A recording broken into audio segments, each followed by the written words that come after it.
Why do bitches listen to their friends' peers' opinions more than their opinion about you? Like, do they advise each other over each other's bullshit advice? So, this goes back to the tribal Homo sapien.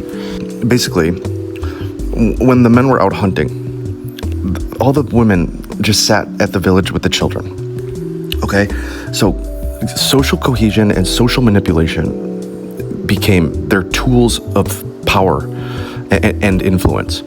They need a collective opinion to favor their decisions, because if they were to make a decision on their own without the advice of the village, it could threaten the village, right? They left the decisions to the men, right? So they are naturally indecisive in this way. They're just very, very indecisive. They're wired to not be very decisive because of this. This is hundreds of thousands of years of social adaptation of not making decisions on their own. They either do it through their cliques or people that they trust, or through their man or their father, okay? They need their opinions validated by people that they trust, okay? Why would I want to give a bitch an orgasm? And you shouldn't want to. The best lover is a selfish lover. If I can be minimalistic and just finish as soon as possible and be done with her, is an option. Yes, you should do this. You should do this, but if you are sleeping with her multiple times, you got to break her off. You got to eventually break her off. If she's not getting an orgasm from you, because look, making a woman orgasm will keep her around. It will make her fall deeply in love with you. If you have all the other boxes checked and you make her and give her mind-bending sex, bro, she's never leaving you. That's why. Bitches do deserve an orgasm when they are good girls. Everything I've heard you say about relationships is definitely a different way of thinking when it comes to today's world. Marriages and committed relationships now seem fake and made up, not aligned with what you preach. Yeah, this is the red pill. So it doesn't, the way that I talk about it, seem more true to life. Like you were sold this story by 80s rock ballads and 90s alternative rock music and Disney movies and Kevin James and Ray Romano and The Simpsons and every female teacher and every woman in your life and every ex-girlfriend. So yes, look, the lie, the way that you thought relationships and women are, that your perception of this is designed. Okay? Have men been fed this lie the whole time by religion, government, and society? Mostly feminized institutions. But yes, religion is a psyop for means of control. Kindness is a psyop. Because if they can teach people, if they can convince people that to be kind is to be righteous, then they don't have to compete with those people.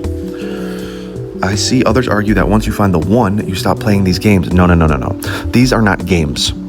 These are mechanisms of seduction and attraction that are universal across all women. And really, they are mechanisms of influence that are universal across all people. Okay? So once you find the one, she's still going to have instinctive wiring, female nature. So when you say, once you find the one, you stop playing these games, does that mean that you can now be weak, needy, desperate, not strong, not a leader? Because just ask yourself that question, because it sounds foolish when you say it out loud. You become an adult and start focusing on what's important, but no. So look, when these games that you refer to, all these games are signaling strength and signaling independence and signaling that you aren't desperate and signaling that you have a life and signaling that you are on a mission, signaling that you have a purpose and that you are moving in a direction that is successful, right? So how is that a game? I just want to know. These aren't games. This is improving the self, learning social skills under pressure, and signaling correctly. As in not leaking power, not giving a good impression to people, saving face in social situations. Like, these aren't games. These are skills and disciplines. So when you focus on what's important, you guys, family and kids, all of these things that you learn will show up. All of these skills that you learn will show up there. It's the bedrock. What's the bitch equivalent to post-nut clarity? Buyer's remorse. They don't even have to nut to get it. Should I stay or should I go? Won't it be the same with someone else? No, it's different because every new person, every new girl that you meet is a new opportunity to start with a new frame, new boundaries that you actually stick to this time. The problem with the problem that happens in long-term relationships is that women are literally hardwired to find the cracks in your masculinity. And once they find a crack, they start to traverse the crack and they attempt to widen the crack. So you have all of these widened cracks with this woman. A fresh slate, you can identify where you went wrong with the last bitch and then just like interrupt the pattern in real time and prevent those cracks from being traversed next time. So starting with a new frame is usually good if the one that you're currently operating in is very weak. Thoughts on playing the bull? What about when they want to leave hubby for you? Grass is greener type shit. Okay. Cool. That's fine. There's nothing wrong with that. Should you be tempering attraction when she's not on the pill and I bareback as a rule? After the fact, this bitch showed me her menstrual chart and we fucked smack dab in the middle of her ideal conception window. No, if she's on the pill, she's not gonna have a baby. No. She's not gonna don't fucking marry her. Like, just like get an abortion. And if she's on the pill, she's going to be open to an abortion. So don't even think these things into existence, man. Why do bitches hate accountability like they owe it money? Because most of them were not held accountable for many things. They were able to puppy dog eyes their fathers. Once they grew titties, they were able to, act a certain way around all the boys their age and older guys, and they just learned from a very young age that they could position their opinions, their tone of voice, their attitude, their victimhood, their maladies, their fucking pain, their emotions. They could position all of this in such a way that they didn't have to be held accountable. So why would they hold themselves accountable when they don't have to? Are women aware that they are telling us bullshit about their preferences? Halfway. They're halfway there. You have to understand that, like, reputation is women really care about reputation because this goes back to the tribal Homo sapien. A woman's reputation, if she had a bad reputation for being promiscuous or like betraying a man in the tribe, like she would get exiled and like stoned. You know what I mean? So, and the conditions under which these were punishable, this was going on for hundreds of thousands of years. So it is a social adaptation that has carried over, right? So their reputation is very, very, look, they have to appear pure. They have to appear fragile. And this is halfway a weapon and halfway a subconscious mechanism. So most of it emerges from the subconscious, but a lot of them are conscious and they use it as a tool of manipulation. Yes, but look, it is very instinctual, and some of them are very aware of it, but it is their reflex to respond like this because they have to maintain their reputation. If they gave away, if they actually said what really, really excites them behind closed doors, then a bunch of men would try and give that to them, and a bunch of men would fake it, right? So they don't want to give away the playbook, right? And not only that, they want to gather up this roster of non-threatening options. And also this is a filtering tool to find the dudes that they're actually going to be attracted to. They're going to be attracted to the guys who don't listen to them, who don't follow these instructions, okay? Is Patricia proud of me? Yes, very much so. I'm very proud of her. She beat cancer. She had oral cancer. She had a tumor the size of a peanut in her tongue. Don't speak my fucking mother's name. What do you think of calling a bitch your girlfriend as your woman, your partner, or something else? I don't call her my girlfriend unless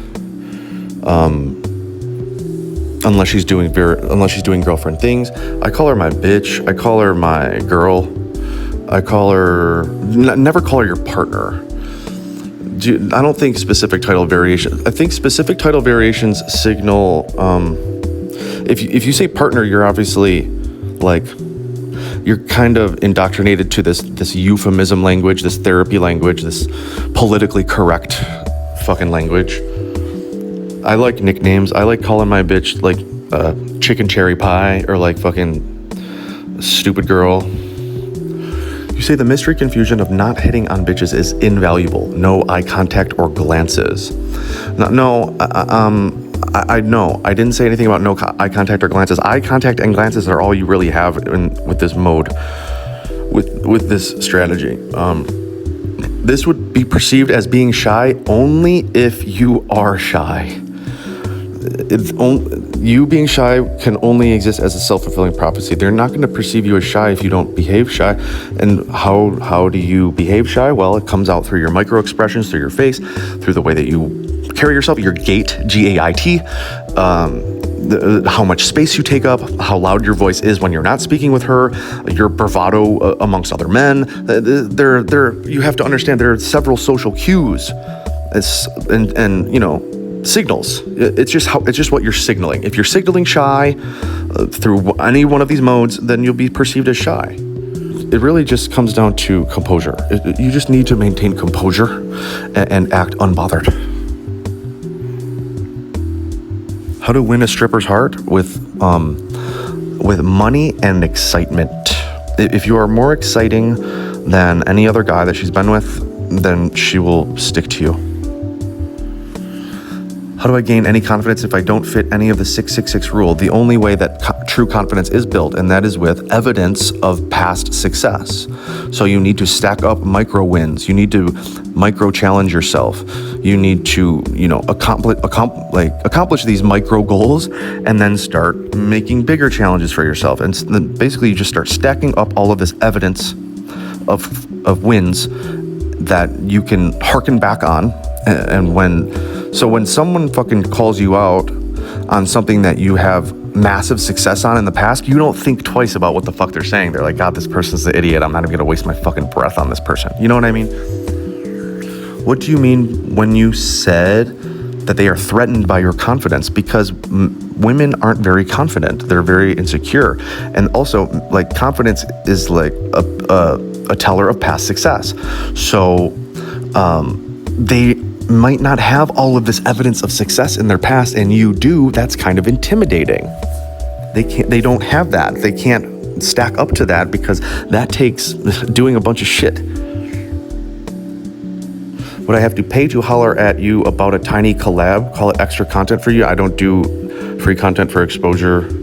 Why are their friends the same age but the men they fuck with are in their 50s? Because the men that they fuck with in their 50s have a bunch of experience, money, wisdom, and composure, usually. Or they're just like sugar daddies.